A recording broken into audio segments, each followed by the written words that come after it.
It's 10 p.m. and you're scrolling Instagram looking at a coworker's baby announcement. Cute kid, tiny socks, two parents who already look like they haven't slept in 6 weeks. And somewhere in the back of your brain, a little voice starts doing math you didn't ask it to do. Diapers, daycare, hospital bill. The car seat your friend just complained about costs more than her first car. You quietly close the app. You and your partner have been talking about it for 2 years now, and every conversation ends the same way. Not with a decision, but with a calculator, a long stare at the ceiling, and a slow exhale. You're not broken, you're not selfish, you're not putting it off too long. You're just one of millions of Americans who finally sat down and ran the actual numbers on having a child in 2026. And the actual numbers are insane. My name is Nick, and today we're going to do the math that nobody wants to put on a baby shower invitation. So let's actually do it. Let's pull out the calculator the world keeps telling you not to look at. The number that breaks everyone's brain right out of the gate, according to LendingTree's April 2026 report, the average cost of raising one child to age 18 in the United States is now $303,418. That's up almost 28% from their 2023 number, and that's the conservative estimate. Other models that adjust the USDA's outdated framework for current inflation put it closer to $414,000. Either way, you're looking at somewhere between $17,000 and $23,000 per year every year for 18 straight years, and that's before college. We'll get to college. You're not going to like college. Now, compare that to what the average American household actually makes. Median household income in this country is $83,730. That's the Census Bureau's most recent number, and it's basically been flat since 2019 once you adjust for inflation. So we're asking the median American family to spend somewhere between 20% and 25% of their entire lifetime gross income on raising one child. Not net income, not after taxes, gross, before the IRS even shows up. If that ratio sounds like a math error to you, congratulations, you're paying attention. But people keep having kids, people keep saying it'll work out. People keep telling you that you'll never be financially ready, so just go for it. You know exactly which people I'm talking about. Your aunt at Thanksgiving who raised 4 kids on a teacher's salary and still doesn't understand why you're waiting. Your coworker who keeps asking, so when are you guys having one? Like, it's a polite question. The boomer relatives who genuinely believe you're being selfish. The TikTok mom with 6 kids, a homestead, a clothing line, and apparently no rent. Everyone has an opinion. Almost nobody has a calculator, so let's run their math against the real math and see what falls out. Let's start before the baby even exists. Just having the kid, just the physical act of getting the human out of the body, costs an average of $20,416 if you have employer-based health insurance, according to the Peterson KFF Health System Tracker. Your out-of-pocket share averages $2,743. That's if everything goes well. That's a routine delivery on a normal insurance plan.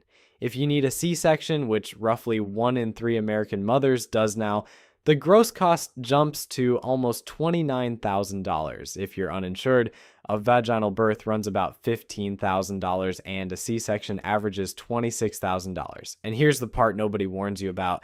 If anything goes sideways and 18% of newborn admissions involve some NICU time, the average NICU stay costs $71,158. The high end can climb past $1 million for premature babies. Your insurance has an out-of-pocket maximum, sure. In 2026, that cap is $10,600 for a family plan, which is great if you happen to have $10,600 sitting in a checking account that isn't already earmarked for, eating and existing. So before the baby is old enough to focus its eyes, you've potentially handed over the equivalent of a used Toyota. And now we get to the really fun part. Welcome to parental leave in America. The United States is the only developed country on earth without a national paid parental leave program. The federal law on the books, FMLA, gives you 12 weeks of unpaid leave, unpaid, as in $0, as in Please go bond with your newborn while we garnish your wages by 100%, and it only applies if you work for a company with 50 or more employees. Only about 27% of private sector workers actually have access to any paid family leave.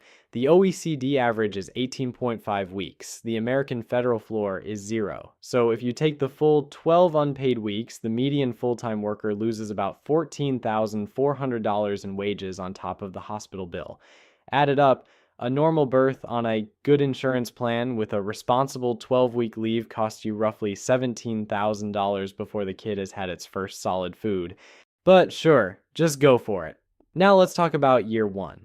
According to Baby Center's 2025 survey, the average first-year cost of a baby is now $20,384, up 29% from 2022. Formula runs about $222 a month. Diapers and wipes another $86. You'll go through about 2,500 diapers in year one. You will become an expert in poop logistics. Nobody warns you about this. There are no LinkedIn courses for it. There is no industry certification. You will just know suddenly and irreversibly exactly how much a Costco box of size 3 Pampers costs. But the diapers and the formula are the appetizer. The entree is the line item the financial industry has been very quiet about for the last 20 years. The one that breaks middle-class families clean in half. Childcare, the national average cost of one child in center-based daycare is $13,128 per year, according to Child Care Aware of America. It jumped $1,546 in a single year. It's up 35% since 2019, and that's the national average, meaning it includes Mississippi, which is around $565 a month, and West Virginia, and rural Kansas. If you live in or near any major American city, throw that average in the trash. In Boston, infant daycare runs $2,200 to $2,800 a month. In San Francisco, $2,800 and up. In Manhattan and Brooklyn, anywhere from $2,200 to $3,000, with some centers crossing $4,000. In Washington, D.C., the average is $24,243 a year, more than in-state tuition at the University of Maryland. In Seattle, infant care jumped 10.4% in a single year. And we're not talking about a luxury Montessori with goat yoga and toddler French. We're talking about the regular daycare down the street that washes its hands and reads picture books. Childcare for one infant now costs more than in-state college tuition in 41 states plus the District of Columbia. Read that sentence again. We've built a system where it is more expensive to drop your 1-year-old off for the day than it is to send your 18-year-old to a 4-year public university. And then we tell young couples they should just figure it out.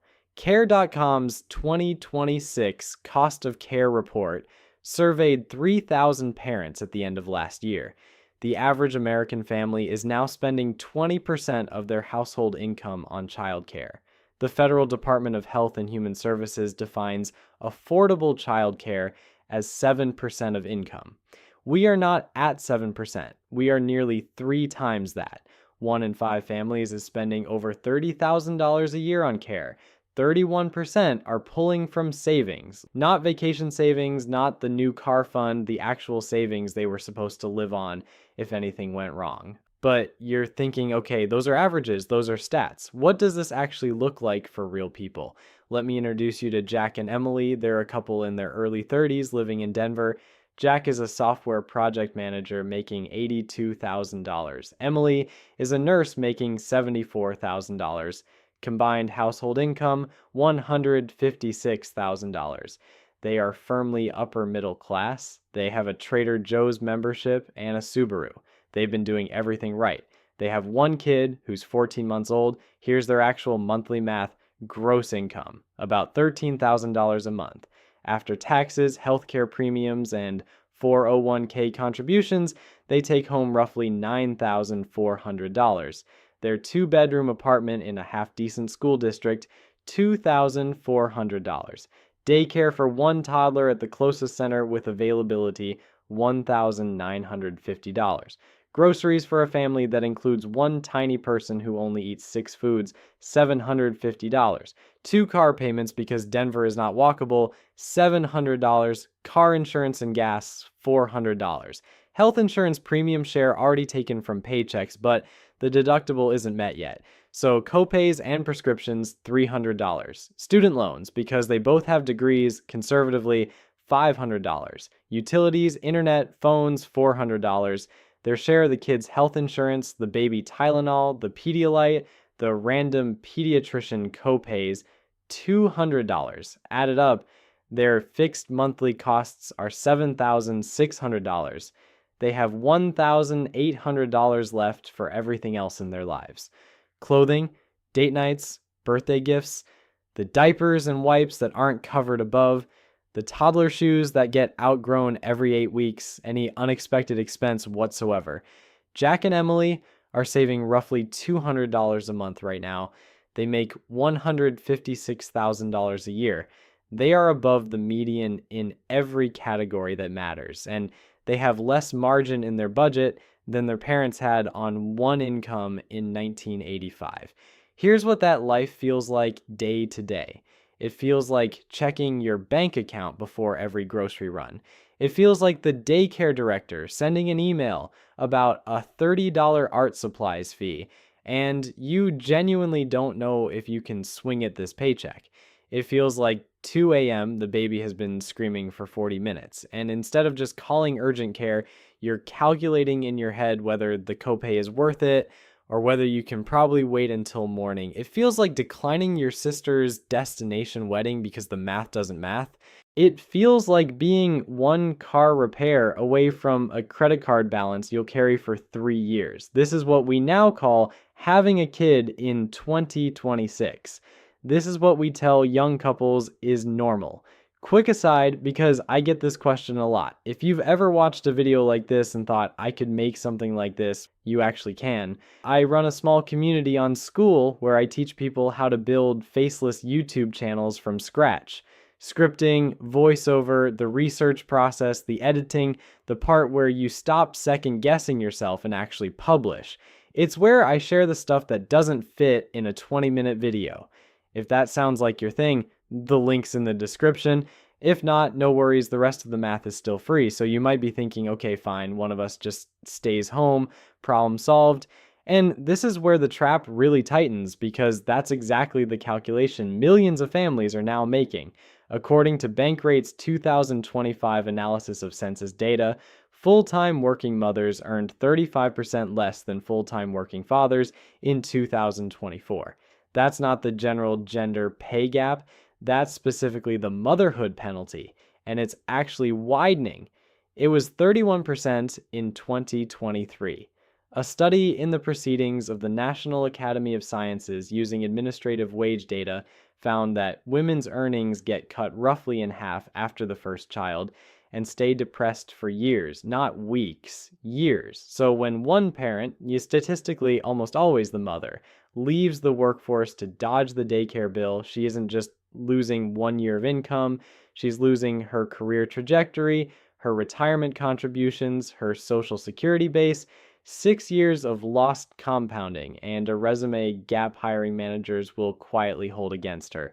This is what economists call the two-income trap.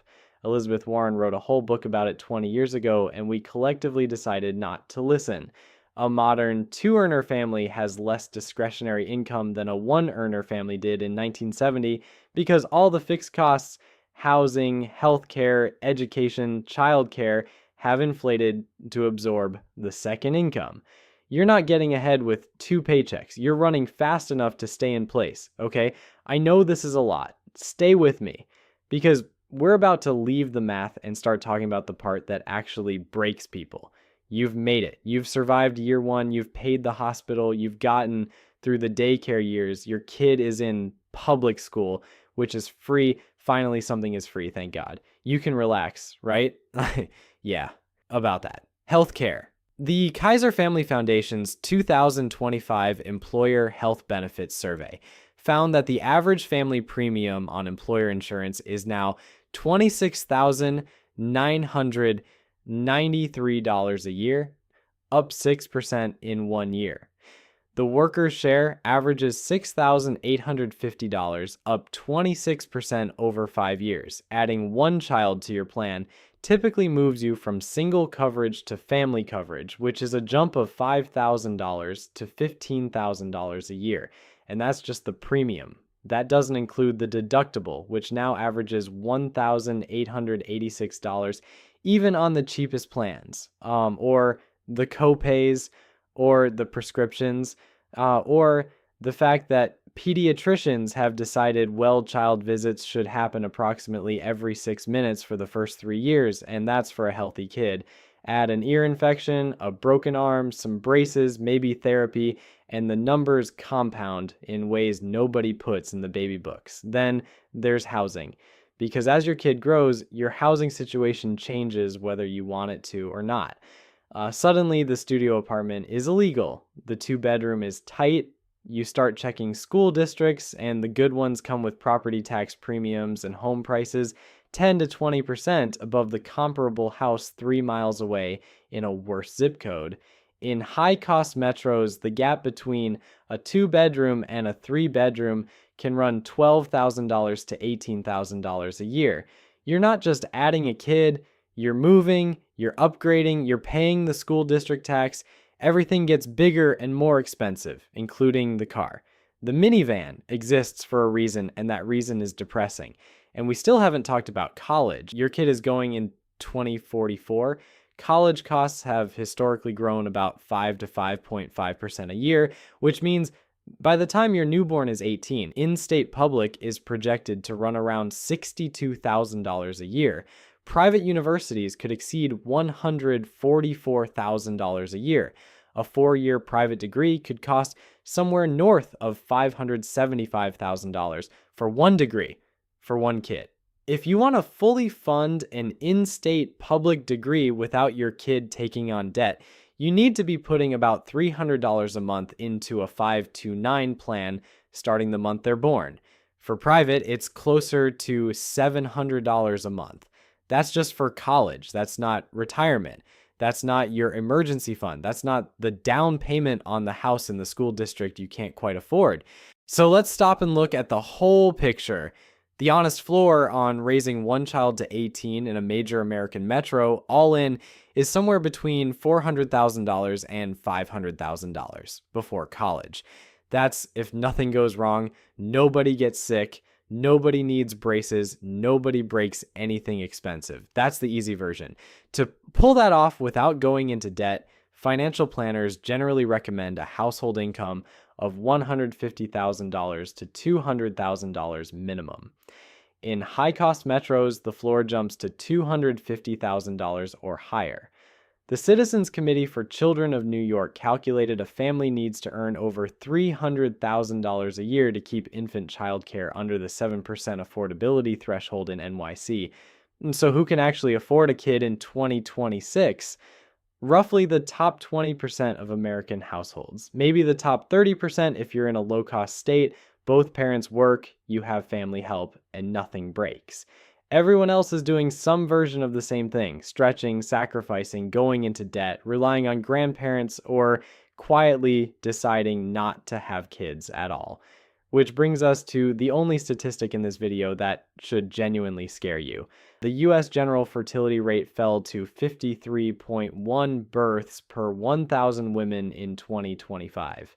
That's an all-time low in CDC data going back to 1909. We are now having fewer babies per capita than during the Great Depression or during World War II. Pew Research surveyed adults under 50 without kids and found that 36% cite the cost of raising a child as a major reason they don't plan to have any. The most recent American Family Survey from Brigham Young University, 70% of Americans say raising children is too expensive, a 13-point jump in a single year, the biggest single-year jump that survey has ever recorded. This isn't a vibe. This isn't a generational complaint. This is millions of Americans running the numbers and concluding the math doesn't work. And then we wonder why the birth rate is collapsing. Now, the government has noticed. Sort of. The child tax credit got bumped from $2,000 to $2,200 per child in 2025. The dependent care FSA limit is going up from $5,000 to $7,500 in 2026. The first real change since 1986, when Top Gun was in theaters, gas was 89 cents, and you could buy a house for 2 times your salary. There's a new Trump account that gives newborns a one-time $1,000 federal contribution invested in an index fund. By the time the kid hits 18, that's about $3,800. Congratulations. That's a security deposit on an apartment they'll never be able to afford. Meanwhile, every other country on earth was quietly figuring this out while we weren't looking. In France, parents get up to 16 weeks of paid maternity leave plus subsidized childcare that often costs under $500 a month. In Denmark, the government covers about 75% of childcare costs and guarantees a spot for every child over 6 months old. The OECD average government spending on childcare is about $14,000 per child per year. The US spends about $500, that's not a typo. We spend roughly 3% of what our peer countries spend on the single most expensive line item of modern parenthood. And then we publish op-eds wondering why Americans aren't having kids. So let me give you permission to do something the entire economy is built to prevent you from doing. You are allowed to look at this math and decide it doesn't work for you. You are allowed to have 1 kid instead of 3. You are allowed to wait until you're 35 or 38 or 40. You are allowed to be honest with yourself about what your income can actually support without turning your marriage into a 24/7 stress simulator. You are allowed to look at the numbers and say, not yet, or even not at all, and you are not less of a person for it. The aunt, the coworker, the TikTok mom, none of them are in your spreadsheet. None of them are signing your daycare check. Their opinions are interesting. Their opinions are also irrelevant. If you do want kids and the math works, beautiful. Have them. Love them. They're worth it. But run the actual numbers first. Stress test your insurance. Find out what daycare in your zip code actually costs by Tuesday. Build the emergency fund before you build the nursery. Open the 529 the week they're born. Claim every credit and account you can find.